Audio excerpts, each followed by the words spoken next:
president's made it very clear that he's committed to getting the best deal for America, America's workers, America's manufacturers. President Trump is providing more motivation and inspiration for additional innovation and technology than any president I've seen in my adult life. All this hysteria over this thing is really quite extraordinary. It was a stunning abdication of American leadership.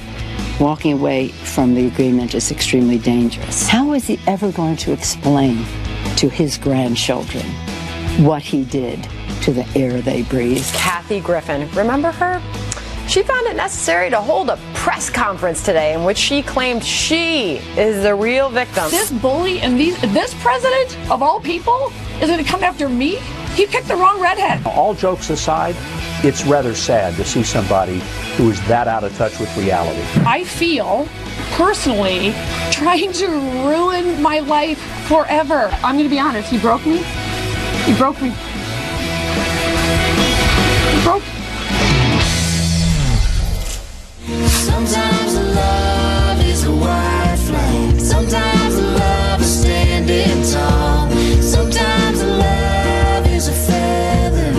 Sometimes been listening to their music all morning long. American Young, they are incredible. They're here live in our studios this morning. There they are. Morning. Missy and John. A little bit of rain outside, so they had to come inside. They're We're glad they're good friends of ours. And if you've not heard them yet or downloaded their album, then you definitely should today because it will change your life. They are just wonderful. It's good stuff. And it is hour 4 of Fox and Friends here. The first 3 almost broke me. Really? Yeah, almost. You're not crying, though. Kathy Griffin? Yep, in that kind of way. But I think I'm going to pull through. Well, we've got one more hour to go. And we do want to, we do want to begin with, on a serious note, with the Fox News alert. And we're hearing at least 3 more deadly explosions rocking Kabul, this time at a funeral. Local media now claiming 18 people are dead. Still unclear what caused that blast that went off at a cemetery during a funeral ceremony for an Afghan politician's son. While no one has claimed responsibility, last week a terrorist homicide bomber ignited a truck during rush hour, killing more than 90 people in the Afghan capital. 11 Americans were injured.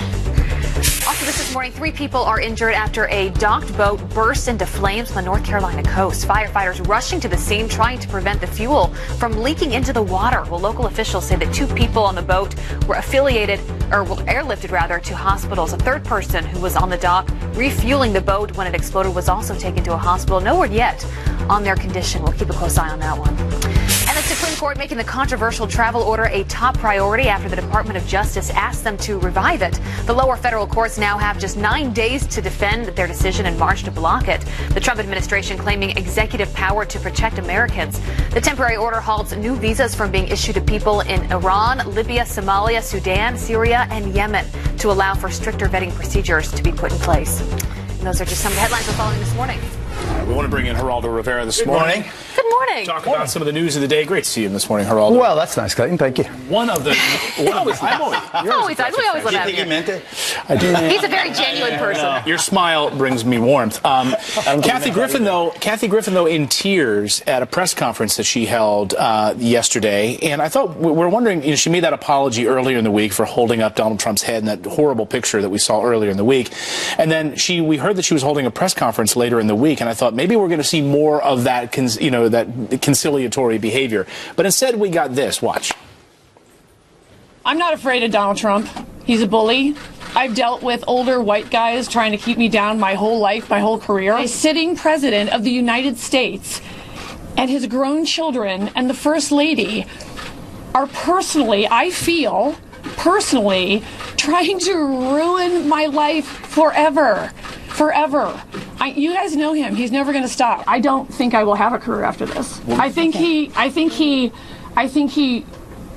to be honest, he broke me. He broke me. He broke. And then I was like, no, this isn't right.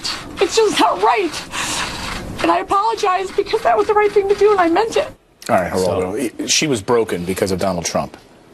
I think, first of all, Kathy Griffin should send a bouquet of roses to Bill Maher, because I think Bill Maher last night took her off the hook with his really arrogant and in many ways disgusting liberal racism. What is going on? When he used the N-word in an interview with Senator Ben But what Sasse. is making it okay for any of this to happen? Well, I just unleashing it. I think that people on the left think that they're on the in crowd, so they can do almost anything with comedy. There are no rules. You know, comedy has no boundaries in their view because they have the moral imperative. They have the moral high ground. So they mean well. So Bill Maher can say the N-word, and he gets a pass on it. Kathy Griffin can do something that is arguably illegal. I still think, you know, because Title 18 of the U.S. Code makes it illegal to threaten to kill, kidnap, or injure the President of the United States. I mean, yes, she meant it in jest, and yes, she probably has a good criminal defense, but that's how serious it is. And I think it's not only bad taste. It is almost saying that you are at war with half of America. And I think it's very, very disturbing. And they should not get slack because they happen to be in the in crowd. You make a great point. So it's a double standard argument. I mean, it's totally double standard. And Republicans had done that, can you imagine? What if Tucker Carlson, our colleague, had used the same language as Bill Maher last night? Oh, gosh. He would have been. They would be demonstrations outside his office today. There'd be picketing, lawsuits, denunciations, and you will hear none of that. Because why? Because everybody wants to be on Bill Maher. Everybody wants to be on Saturday Night Live. They want to be in the in crowd. They want to elbow. What does Donald Trump know? He's a Neanderthal. But Kathy Griffin even went after Donald Trump's son. Remember back in December in Vulture magazine? I'll read this to you, saying, "I'm happy to deliver beatdown to Donald Trump and also to Barron." You know, a lot of comics are going too hard for Donald. Are going to go hard for Donald. My edge is that I'll go direct for Barron. I'm going to get him ahead of the game. I mean, it's going after the son. It is a joke, but you know. And I really do believe that comedy gets broad latitude, and I think that we have to laugh at ourselves. We take life much too seriously. Yeah. But this is a case of a now 11-year-old boy, then 10-year-old boy. I mean, for goodness sake, can't you cut anyone any slack? Isn't even Kathy Griffin, doesn't she have limits? Doesn't Bill Maher have some limits? You know, I don't like boycotts. I don't like condemnation. I don't like people's careers being ruined by something they may have said. But I recall Michael Rich as mayor from Seinfeld, and he used the N-word in defiance. He said, black comedians use it all the time, therefore I can't even, and he was shunned. But he had to fight his way back. He had to apologize. He made an apology tour. Letterman, he went to Reverend Al Sharpton and so forth. I just think that the country is divided enough to exacerbate the divisions. I think is really something that I was going to say unpatriotic. Maybe that's too big, but it's certainly in grotesquely bad taste. I always love that when you have apologies, you have to go to Al Sharpton first. I'm going to remember that anytime I have to. I almost did too. Remember? Exactly. Go to Al Sharpton to apologize. I want to ask you to get your take on this. James Comey set to testify on Thursday. We've been hearing rumblings that the White House may try to prevent, with executive privilege, James Comey from testifying, and now we're hearing this morning that that's not going to happen, that we will hear from James Comey, that they want to clear the air, they want him to speak. What do you make of this? Well, let me talk first as a lawyer about executive privilege. The executive is given broad latitude to prevent his, or presumably sometime in the future, her private conversations from being made public. Yeah. Why? Because of the premise is that if the chief executive of the nation, if the commander-in-chief doesn't have the latitude to speak his mind, in his due deliberation in running the country, then he will confine himself or circumscribe himself and be less effective as a leader. So he has broad latitude to invoke executive privilege, and I think in this case the president could prevent the former FBI director James Comey from testifying. Why? Because it would reveal their private conversations, A, and B, it could imperil or compromise the legal case being investigated by the Department of Justice and Robert Mueller, the former FBI director, now the special counsel. So a good argument can be made. What we are hearing, however, is and I don't know it to be a fact because I haven't corroborated it with anyone on the president's staff or his cabinet, they are saying now that the president will let it go. He will let Comey testify and let the chips fall where they may. Here's the problem with that. In Iran-Contra, you guys are too young to remember the specifics of it, but in Iran-Contra, during the Reagan administration, Oliver North, our colleague now, was called to testify before the United States Congress, and he did under a grant of immunity, and he told what he knew about the Iran-Contra scandal.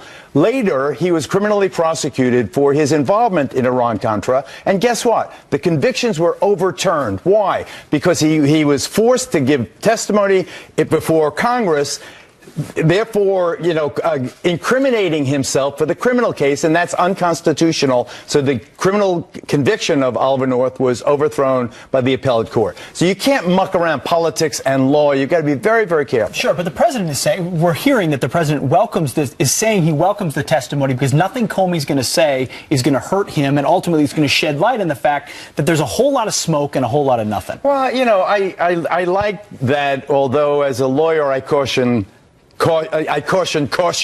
when it comes to those kinds of statements, because you never know where it's going to go, and you never know what Comey's going to say.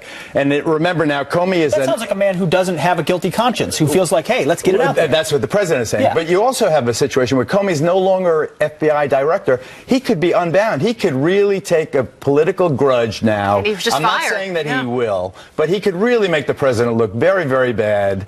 He has his memos, which are self-confirming statements. He's his own corroborating witness in a sense. Well, and we know what the media will do, right? No matter what James Comey says, it's going to be blanketing the airwaves, going to be the cover of every single paper. Wouldn't it be a worse day, though, if he said, I'm invoking executive privilege? Because then they'd go, it's a scandal, he's hiding, no transparency. Well, that's what Corey Lewandowski had to say on the show earlier this morning about having nothing to hide. Listen to Corey. Let Comey go testify. We want Comey to testify in an open session so everyone can understand what narrative he's actually going to tell. What we know is there is nothing on this Russia investigation. I was the campaign manager for 18 months. Never did we have any communication with Russia, Russian operatives, Russian people, Russian salad dressing, Russian lettering, nothing. Zero, ever. It never took place. What we know unequivocally is James Comey supposedly made notes after he met with the president. And if there was anything that he was concerned about, it would have been Comey's obligation to raise that issue to the Justice Department, which he did not do. So we know that the president didn't ask him to do anything that he shouldn't have asked him to do. That's the bottom line. I think that Corey Lewandowski, first of all, I'd love him to be recruited back into the Trump inner circle. I think he served the president much better than some of the current aides, including Steve Bannon, and nothing personal against him. I just think that Corey Lewandowski is a loyalist. He's highly effective. I trust him 100%. And I think that his opinion there is, while refreshing, is also naive. I think that the president having nothing to hide almost has nothing to do with how negative the testimony of the FBI Director, James Comey, will be on Thursday. It will be the headline, as Abby correctly suggests, all day Friday, probably into the next weekend, and it may continue to haunt the president because Comey is perceived by the mainstream media as an untainted hero. They forget how he screwed Hillary Clinton. They said he was the tainted villain. I mean, it's just amazing how they vacillate for whatever fits their narrative. I just think that what I want the president to do is go back to work, in terms of focusing on what's positive. 4.3% unemployment, record employment in the country, the stock market's at record high. Tax reform, health care, that's what the American people want. You're exactly right. This is a rising tide. Let it lift all American boats. Let's get on this together. And I also think that if you analyze, as I've done recently, the approval, disapproval of the President of the United States, he's doing better at this stage in terms of maintaining his support among his core constituents than Clinton did, than Gerald Ford did, than George W. Bush did. I think that President Trump is going to be just fine. Probably won't hear there anywhere else. We'll leave it there. Good to have you here. All right, still ahead on the show, Meghan McCain, Dan Bongino, and Trish Regan, all here live. We still have a jam-packed 45 minutes left. We'll fit it in.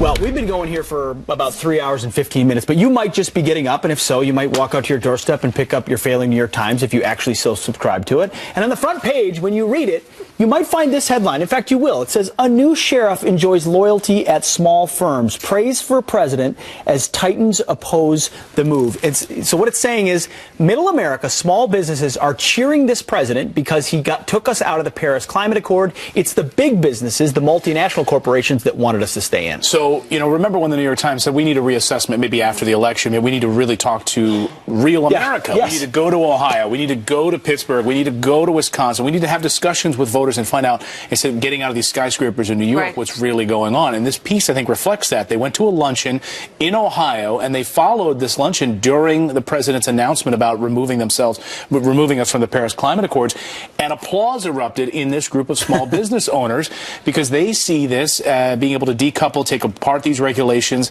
as lifting them up as small business owners, not being held You know what? to They these big business standards. They should have done this during the election.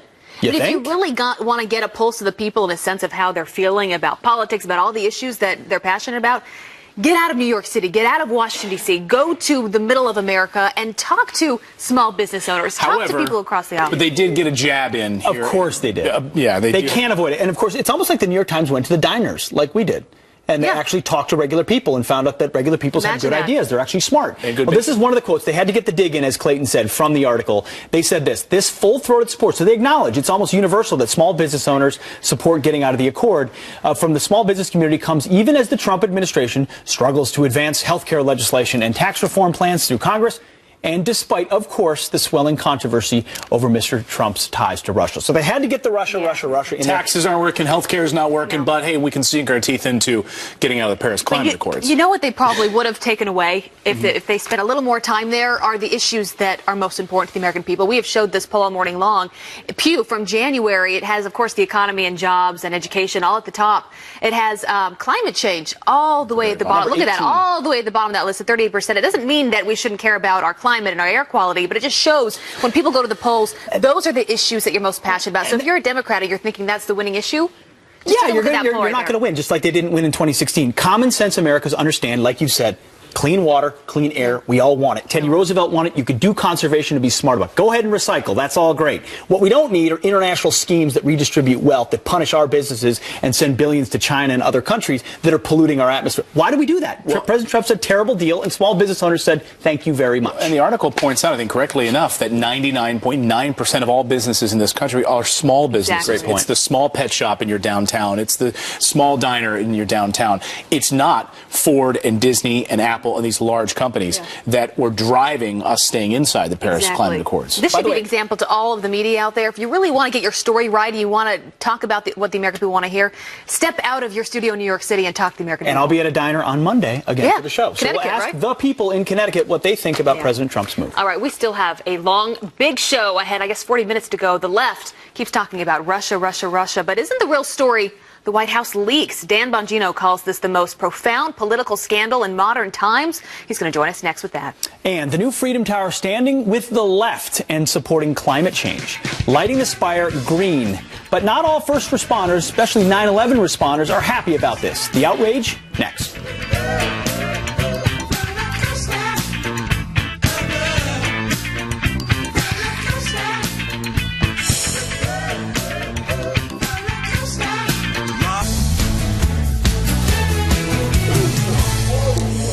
And welcome back. Some quick headlines for you. This plane is not big enough for the both of us. Newly released emails by Judicial Watch from Hillary Clinton's infamous server scandal reveal she wasn't crazy about traveling with then First Lady Michelle Obama. She requested her own private jet to attend Betty Ford's funeral. That increased your footprint.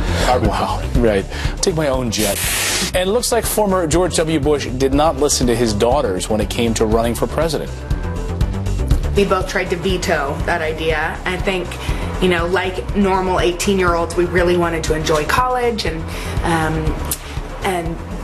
grow and make mistakes, which we did. You can also read about that. The 35-year-old twin sisters, Jenna and Barbara, revealing their feelings while promoting their new book on Facebook. Interesting. Well, while the left is focusing on Russia, Russia, Russia, President Trump says the real story is the leaks. President Trump tweeting this week, the big story is the unmasking and surveillance of people that took place during the Obama administration.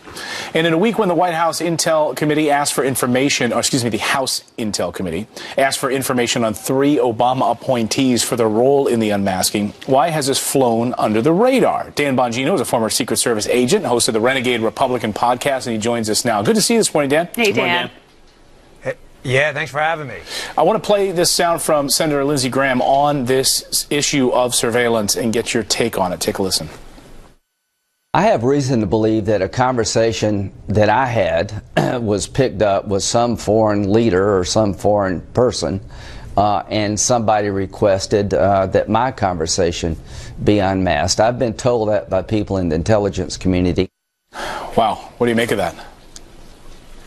You know, guys, think about this, right? When I was a federal agent, do you know how many cases I worked against really hardened, serious criminals that were a clear and present danger in my mind to society, where in order to get their private conversations, their emails, their bank statements, or their credit card transactions, we had to go through the due process. Thankfully, we live in a constitutional republic. We had to go in front of the judge, and we had to articulate probable cause to get that warrant or that document. Now you have, with this scandal, this unmasking stain on the United States, you have political appointees in the White House with no investigative purview whatsoever, Susan Rice, who've been able to get the information on Americans like a decorated U.S. general like Mike Flynn, who may have made some bad decisions, but let's get this straight. He doesn't get the same constitutional protections that killers, bank robbers, kidnappers and rapists get. I mean, this is a stain on the history of our country that we've come to a point where even liberals can't agree right now that if you're a political opponent, you shouldn't get constitutional protections. It's outrageous. Dan, if you've been watching any other network, especially the nightly news, you've seen almost no coverage of these 3 subpoenas that were issued by Chairman Nunes in the House Intel Committee, Samantha Power, and others. I mean, there's just unwillingness to cover it at all. If it doesn't pertain to the Russia narrative, they won't cover it, even if it's national security leaks and this widespread surveillance that you're talking about. Yeah, and I'm sorry, I'm just really fired up about this because I know what I had to go through as an agent, and I can't look into the camera and say in strong enough terms to people watching. If you believe in this Trump-Russia fairy tale, this conspiracy theory, you're being scammed, you're being hoodwinked, you're being made a fool of by the Democrat media complex that has already admitted multiple times, Senator Dianne Feinstein, multiple people, credible Democrats up on the Hill who have admitted, listen to me, there's no evidence. You're making this up. Look, you're making this whole thing up. You are embarrassing the country in order to engage in an ideological fight because you're really upset you lost an election. You clowns. It's time to move on. This is outrageous what's happening right now. Dan, you are fired up. Also fired up this morning, some 9/11 first responders. They're upset. And I agree with them here. The World Trade Center, as you can see there, the top of it is lit up in green in response to President Trump pulling out of this Paris climate change deal. I mean, the argument is that this building, this World Trade Center, should represent America. It should not represent any sort of politics. You know, I was talking to a detective, an NYPD detective, my best friend. I don't have a lot of friends. It's the square jaw and the nasty look. Neither do we. We're this one's a good man.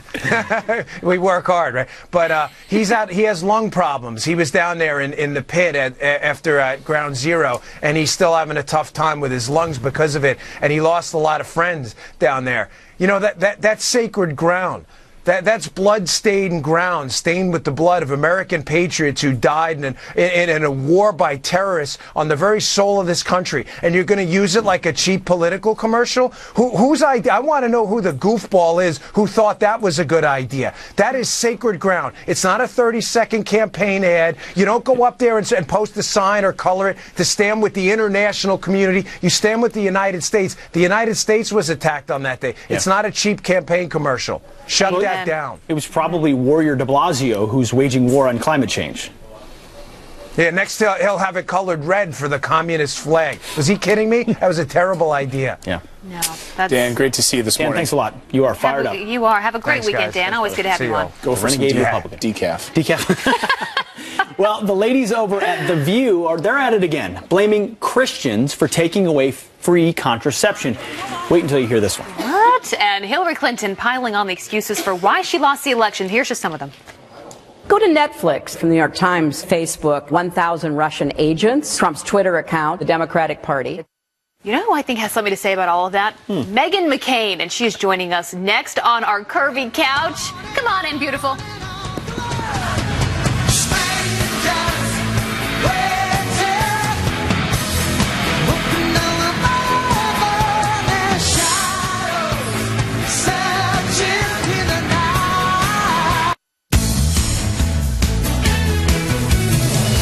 I will have a career after this. I'm going to be honest, he broke me. He broke me. He broke. And then I was like, no, this isn't right. It's just not right. And I apologize because that was the right thing to do and I meant it. All right, we want to bring in the co-host of Outnumbered, Meghan McCain, to Thank talk about you. this. Meghan, great to see you this morning. Great to see you. Meghan, Help us. How many times have you guys had to sit through that? Well, like 20 times. And every time, I was just thinking about this, I was walking down the hall a few minutes ago, I was like, when I'm listening to it, it sounds like it's an act. Like she's putting, it's like a fake stunt that she's pulling there with this press conference. Those aren't real tears. What's going on here? Well, my favorite part about this is that she's making it about gender. This is not about gender. Nobody forced you to put a decapitated, head of our president and take a photo with it. What this actually reminds me of is people in my family still won't watch Jane Fonda movies because of what she did during the Vietnam War. I have friends who still won't listen to Sinead O'Connor because she's Catholic. There are moments when you're an entertainer that you can take things too far, and it will have real life ramifications long term for your career. I don't think any patriotic American is going to have anything to do with Kathy Griffin, yes, for the rest of her career, but going on TV and making it about gender and making yourself a victim, I find deeply offensive. I mean, she's making it worse and worse. She even said yesterday her career's over, and I think she's right about that. No one's wanting to hire her for anything. But the bigger picture here is people not taking accountability for their actions. I mean, I don't want to put her at the same level as Hillary Clinton at all, but just people acknowledging their own faults, saying, I was wrong here, right? Why are we seeing this across the board? I mean, this is not what this country's about. No, and I watched the video when she was at the photo shoot. It was online, and she was making jokes about it when she was taking the photo and saying, "Oh, I'm going to have to move to Mexico." And I don't think she realized what she was doing until after the backlash. I don't understand why it took CNN so long to fire her. I think if it had been a conservative holding up the head of President Obama, not only would they be railroaded out of this industry forever, but they probably wouldn't be able to live in the United States anymore. It took CNN about a day and a half to finally fire her. Well, somehow the perpetrator became the victim in her own mind, which is amazing to see. We heard a little bit, Hillary Clinton has been out blaming everybody on her blame everybody but herself. That's why I point her out. Because and you're not making an equivalent. No one's making an equivalent of the two. No, but I'm just saying this lack of acknowledgement that you might be to blame for something. Well, the Hillary Clinton, I blame everyone to her is my own personal version of hell over and over and over again. Her blaming everyone else except herself for her campaign. And it's really pathetic to watch. It doesn't help Democrats either, who want to move past it and can't. Yeah, I actually feel sorry for young Democrats, because if you have someone who just has an iron grip on power like Game of Thrones and isn't letting new young blood come forward, I mean, it's great for Republicans in the midterm elections, because if you just stay with losing Hillary, it's a great message for me. Well, one of my favorite shows, I wake up and, put on my bunny slippers and I watch is The View every morning, have to. No, he's a groupie. He's a groupie. Yeah. With my hot chocolate. Me too. Well, here's what they said. Another crazy statement that they made the other day. Take a listen, and I'll get you to respond. Watch. That's what I'm saying. It's to keep women down also. So they're comparing Americans to the Taliban. So this was on Thursday, and the panel was having a discussion about the Trump administration's planned move to repeal Obamacare's universal mandate so that employers can provide birth control to their employees under company health insurance plans. So they're giving employers choice under religious liberty, but somehow we're the Taliban? Yeah, and lest I remind everyone, the Taliban just blew up a bunch of people in Afghanistan and cut the heads off Americans and Christians everywhere overseas. It's totally the same thing as talking about contraception. This is the problem with the left right now. Unless you're going to come forward and you want to have a rational conversation about why your beliefs disagree with mine, and you're just going to take it to this extreme level, it's why they're in the position they are right now. The View's on, you think about 11 a.m. in the morning, as Clayton says, he gets up with the easy chair and his hot chocolate with marshmallows. This is for, women that are at home with their kids or whatever. They don't have to be affiliated with any political party. And I turn it on. You should do? You should watch Outnumbered instead, because that's a show for women, especially conservative women. But you guys have different points of view. You can be pro-life on my show, actually, and not get harassed and not be compared to the Taliban. You could also be pro-choice on your show and not get harassed. You can be pro-choice and not be harassed. But honestly, not to plug my show, but that's the reason why I love working on Outnumbered so much, is it's about strong, empowered women, and we can actually have a discussion, and I'm not just going to name call you if we disagree, which you and I have done on time to time. We have, but we agree a lot on killing ISIS. We all day long, every day. Yep. No, but you're so right. It's a great show. Yes. Well, it's so great to have you here, Megan. Thank you. Good morning. Thanks for getting up on a Saturday. On a Saturday morning. No. The terms of the deal were she'd get up if you could go to brunch and have mimosas. Okay, that's what I heard. Okay. Abby and I are old school friends, and I was like, there you have it, America. You can come too. And we are doing brunch. You guys are all invited. You guys are all welcome to go to brunch with us. You guys can come too, I guess. I don't know. Thank you for having me. I don't know, Rick. Did you get the invitation either? I don't know. Yeah, exactly. Nope. Rick, I love you. You're from Arizona. You can come too. See? Exactly. Exactly. She gets me. All right, guys, let's talk a little bit of weather. It's hot in Arizona, by the way. It's going to be really warm this week. Right now, take a look at the weather map, show you what's going on. It is really hot across the far northern plains. Yesterday, we hit 100 degrees in Aberdeen, South Dakota, blowing away your record. We're going to have a lot of temperatures back into the 80s and 90s and upper 90s throughout the next number of days. So the heat is on. Out across the mid-Atlantic towards the northeast, the Ohio Valley put this into motion. You'll see a few scattered showers across far eastern New England throughout the day today, but in general, just that cool pattern continues, and it does for much of the coming week again. Down to the southeast, we're going to see some showers. Some of them are heavy, especially across parts of Texas. Some of those downpours will cause a little bit of flooding and maybe some severe weather across far northern plains, areas especially of Wisconsin. But then we're going to see some scattered showers throughout the afternoon there, especially across parts of Kansas and Missouri. And finally, out across the west, cool in the Pacific Northwest, hot across the desert Southwest. All right, guys, back to you inside. Thanks, Rick. Thank you, Rick. We were having a fierce debate about sweatpants. Right. And what we is were okay doing two things at once. We were listening to Rick and debating how the cover. We were having a discussion about sweatpants. And when spouses tell you, honey, why are you wearing sweatpants? It does not Which look my good. husband has said to me, well, I've got these favorite pair of gray sweatpants that he's tried to throw out a million times. And they deserve to be thrown out, probably. I love them. They're so comfortable. My wife said to me the other day, why are you wearing this? You look like a gym teacher. What are you wearing these sweatpants? What's wrong with looking like a gym teacher? All right, coming up. I love gym teachers. Okay, on that note, coming up, the mainstream media continues to ignore the news about our booming economy, but Trish Regan is not. She joins us live with the numbers behind that surge next. But first, let's check in with Neil Cavuto for a look at what's coming up on the Cost of Freedom Business Block. Hey guys, good morning. Lots of headlines about death and destruction for dare leaving the Paris climate deal.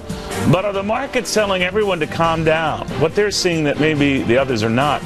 And forget distractions from Intel leaks. Are GOP lawmakers the real reason tax cuts are getting delayed? And Hillary Clinton blaming just about everything for her election loss, except for key blue-collar voters who she actually lost.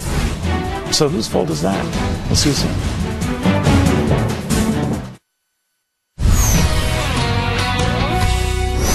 While the economy continues to boom, you would never know it based on the mainstream media's coverage of it or lack thereof. Last night, the networks devoting mere seconds, take a look at that, 21, 18, 16, that's a quick read on the teleprompter, to record-breaking market closes and the unemployment rate reaching a 16-year low. So why are they overlooking all these positive developments? Well, let's ask host of Intelligence Report on the Fox Business Network, Trish Regan. Always love having you on the show, Trish. I always love being here, guys. So break this down for us. You look at the numbers, you look at, how it's been reported.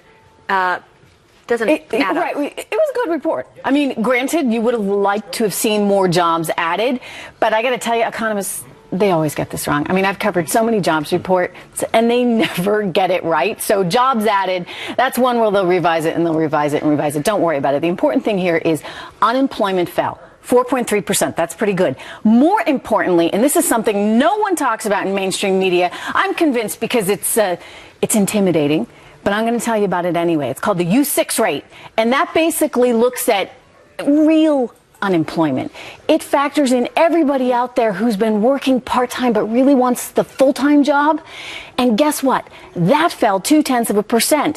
And that's the lowest level it's been at since 2007. So that's even more encouraging. Wages also went up 2.5%. Very good news. Yeah, we've had wage stagnation for so long. We've seen housing starting, for first-time homebuyer market, builders starting to build first-time homes for the first time in a while. We've seen manufacturing up. We've seen a lot of sectors Millennials moving out of their parents' basements. Finally. Hey, it's an important one. It's big. But we also saw, one thing I wanted to get to this week was the interest. We're hearing rumblings of now we may start to see an interest rate hike because of the booming economy. What will that do? Well, you know what? I got to tell you, that's actually a good sign. If the Federal Reserve thinks the economy is strong enough, that wages are growing enough, and unemployment is low enough to move on interest rates, then that's probably a sign that we can all feel pretty good about, besides the markets reaching a record high. As for what effect it's going to have, look, I don't think it's going to have a massive effect on interest rates overall or on mortgage rates, because look at, I'm going to get really wonky on you, I'm going to say, look at the 10-year yield.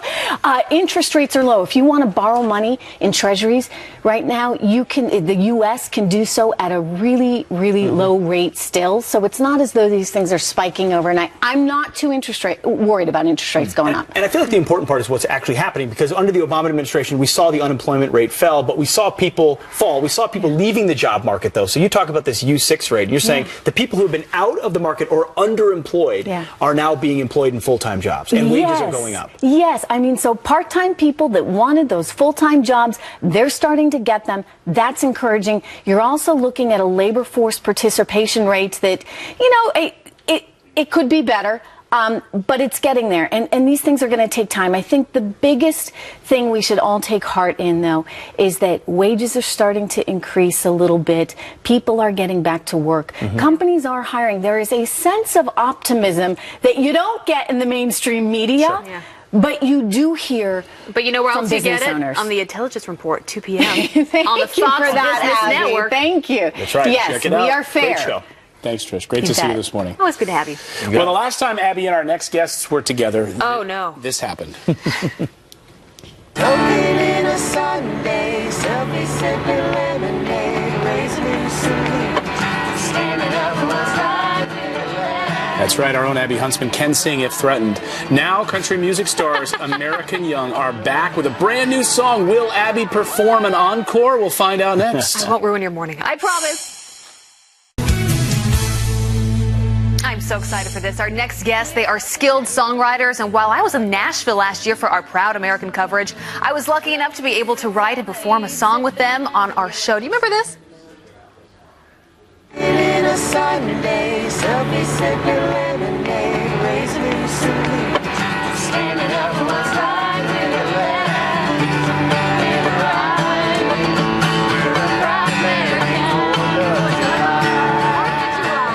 We wrote that in like 10 minutes. That was amazing. Well, American Young just released their debut self-titled album, and they are here to sing for us. Welcome back to the show, Christy and John. Love having you both here. We love being here. We love being And here. what I love about you two is you're, of course, so talented singing and playing your instruments, but you write all your stuff, and it comes from someplace that is so passionate. Yeah, we don't know how to do anything else, to be honest with you. I'm a terrible waitress. A terrible waitress, but you guys came on our show when you sang A Soldier's Wife. And make sure you download this song because it will bring tears to your eyes. It's an incredible song. But that came from your own experience traveling around the world. Singing to our soldiers. Yeah, it's you know, Christy's been to so many places with the USO. Yeah, and, we've gotten to experience. Oh, I've gotten to see some things that I'll just never ever forget. It really shaped a lot of who I am. I played on all the bases in Korea. FOBs and stuff, huh? Yeah, South Korea, and got to play in Spain, go to Rota, and Italy, and you know, just a bunch of places. Yeah, spending some time on the bases and learning is amazing. Let's take a listen. What are you guys going to play today? We're going to play a song that we wrote about. You know, we're from the Northwest. I'm from Oregon. She's from Idaho. And there's a song called American Dream that just reminds us of home. I love it. Take it away.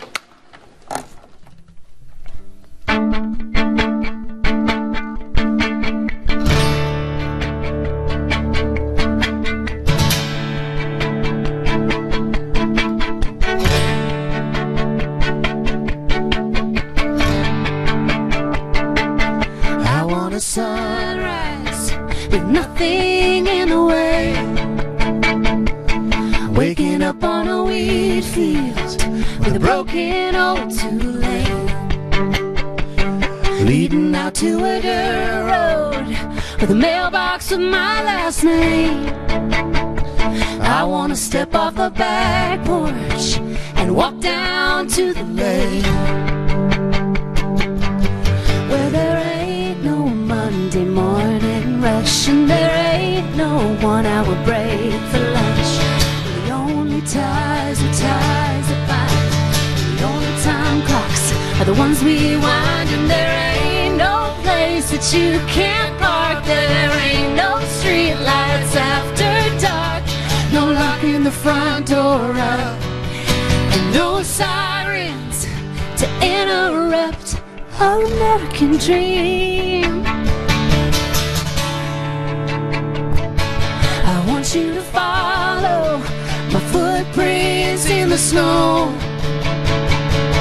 Hear the sound of a John Deere with a bearing about to go. I wanna drive with my baby in a short bed Chevrolet,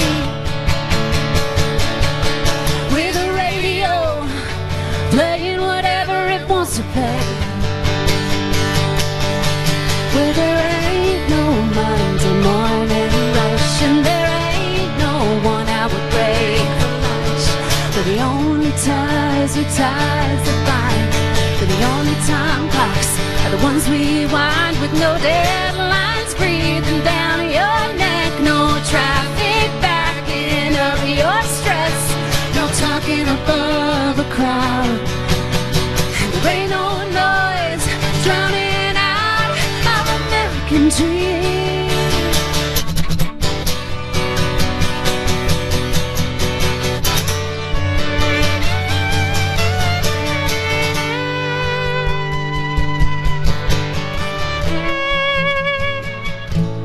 Just wanna hold you 1,000 miles from here. Just say the word, babe, and we'll just disappear, where there ain't no Monday morning rush and there ain't no 1 hour break for lunch, the only ties are ties that bind. I'll take all my days, all your nights, and our American dream.